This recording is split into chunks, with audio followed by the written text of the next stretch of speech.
today is Justin Henderson, an advanced doctoral student in counseling psychology. Thanks for being here today, Justin. Thank you. This video is part of a series on masculinity. What we wanted to do was to talk with men on campus to learn more about masculinity and what it's like to be a man. When I hear myself say that, my first question is, well, why masculinity? Why talk about masculinity? Could you respond to kind of your reaction to being asked to talk today? Sure. Well, it's not an uncommon question, for one. I mean, if you're going to be, looking at gender, and particularly if you're going to be looking at masculinity, a lot of times people will have just that question, like, why does this matter? What is it about, masculinity specifically that a person needs to have in their life, or what kind of important information would this even produce? So I think part of it is that it's a common question. I tend to look at it in terms of a developmental perspective. Masculinity by itself doesn't mean much if it's not, in some ways, kind of defined in kind of conjunction with femininity. If we think about it in terms of gender, it tends to have this kind of rich context that we have to keep in mind as we describe these things. Sometimes men will, experience gender or what it means to be a man purely in that kind of form. It's in opposition to, for instance, women, or whatever is deemed feminine. So to be masculine is to be opposite of feminine. And that may be how they conceptualize it. I think early on, this is probably how I felt my relationship to masculinity. It was more kind of a warding off of those things that are considered feminine or weak, which is oftentimes synonymous when it comes to how masculinity is constructed. So who am I as a man? Well, I'm whatever women are not. Yes, exactly. And so it's simple. It's a simple definition. It's a simple identity. But it's one that we kind of readily put on those britches, so to speak, from our culture and from our family and from whatever values that those may have. It may look a little bit different depending on what culture you come from, what kind of family background, but oftentimes early on it's fairly simple in its definition. The problem is that for many women, particularly women in contemporary society, there's been the women's movement. There's been a lot of progress, so to speak, in being able to kind of flesh out, so to speak, the experience of what it means to be. Yeah, feminism, absolutely, has been instrumental in being able to give a language around the experience of womanhood.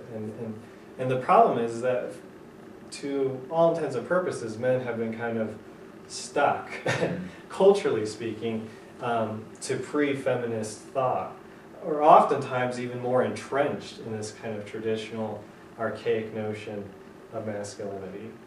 So like there's only one way to be a man, and there's a certain set of behaviors you have to exhibit, and there's a certain way you have to be, and that's what it means to be a man. Sure. Masculinity oftentimes is this kind of box that's narrowly defined and it's very constricted. And so, so the identity attached to that has to be also very narrow and constricted, which for intensive purposes in contemporary society today may not be adaptive to the world that we live in nowadays. Traditional gender roles at one point in time may have worked well for men.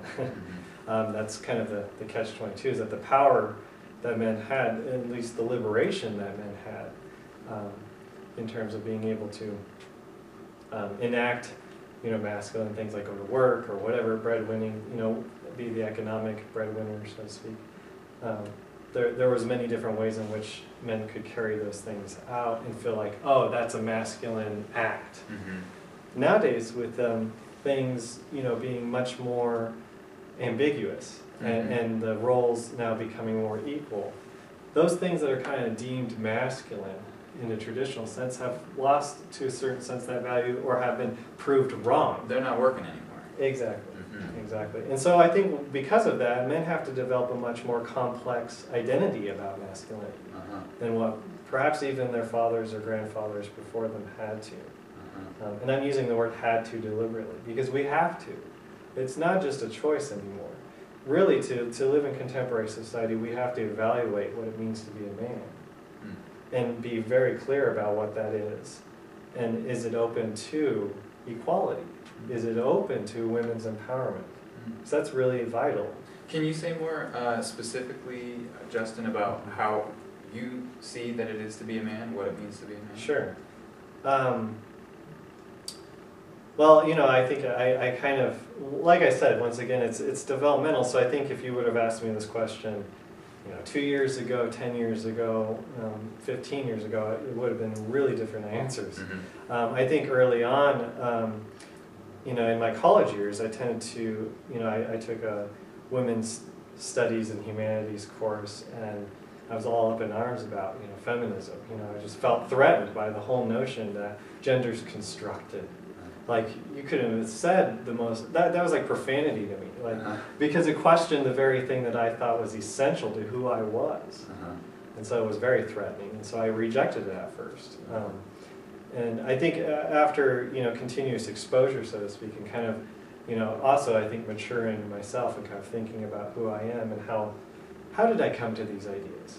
Why do I think this is the way, you know, this is the way to the man and this is the way to the woman?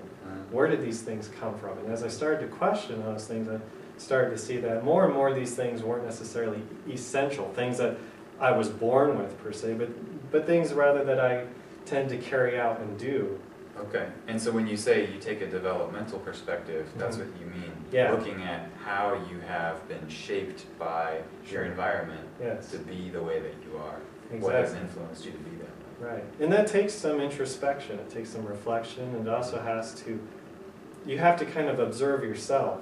You know, you have to have this kind of outside awareness perspective. You have to kind of make it an object of observation, which is difficult because, particularly among men, we oftentimes don't even think we have a gender because we have a society in which we have, you know, afforded privileges that allow us to forget that we are gendered beings. Rather, in the inverse, women, on the other hand, you know, are reminded daily that they're women. And so they don't have the luxury of forgetting, they're reminded, oftentimes in a negative way. And so as a man with that knowledge, Justin, and recognizing the privilege that you have, how do you respond, or what is your orientation towards the world? That's a great question. I think that privilege is a relationship that every man has to have. I think initially, like I was saying, I tended to reject it. I rejected anything that threatened it, but then also circumvented privilege by saying, oh, well, you know, to each their own, we're each have to be responsible for our own lives. I had a lot of different ways of rationalizing it. But I think now being able to have a relationship and owning my privilege as being a man in this society and in this culture, and arguably in the world in many respects, actually allows me to kind of move that away so that I can have a relationship in the presence of other men and women where that doesn't have to be in the middle, like, you know, the guilt of having privilege, for instance. And how's that going for you? Yeah, it's working out, I think, because I'm willing to continue to expose myself to the uncomfortableness of these ideas. And as I, you know, come to expose myself to these things, I actually come to find that I'm stronger in my sense of what it means to be a gendered person. Mainly because these ideas I'm freely choosing. I now have a catalog of experiences that I didn't have before, and I'm now selecting the things that mean the most to me. And I'm seeing that the things that I oftentimes would do out of simply to conform, but were intrinsically unhealthy for me, I can discard those without feeling as though I've discarded myself as a man. You don't feel like you have to exist in that box. Exactly. And it's terrifying at first, it really is, because if you think about it, how do we construct in our society anybody who leaves that box? You know, you're a wuss, you're a pussy, you're a faggot. These are all things that are basically saying you're not a man. That's how we construct it in our society, that women are weak, that if you're gay, you're weak. So you have to be straight, you have to basically have no emotions, You basically have to behave in a way in which you don't care, but you have to have connections. Mm-hmm. And so all of these things produce, issues later on when you try to develop relationships with women, with other men. How do you negotiate intimacy with your own son, given that the rule says, well, you can't have any affectionate behavior with other men? They're too rigid, is I guess what I'm saying, to apply to all circumstances. Choosing who you are and what you do sounds like a pretty liberating thing to do. Right, and I think it's difficult, yes. Well, thanks for talking with me. Thank you.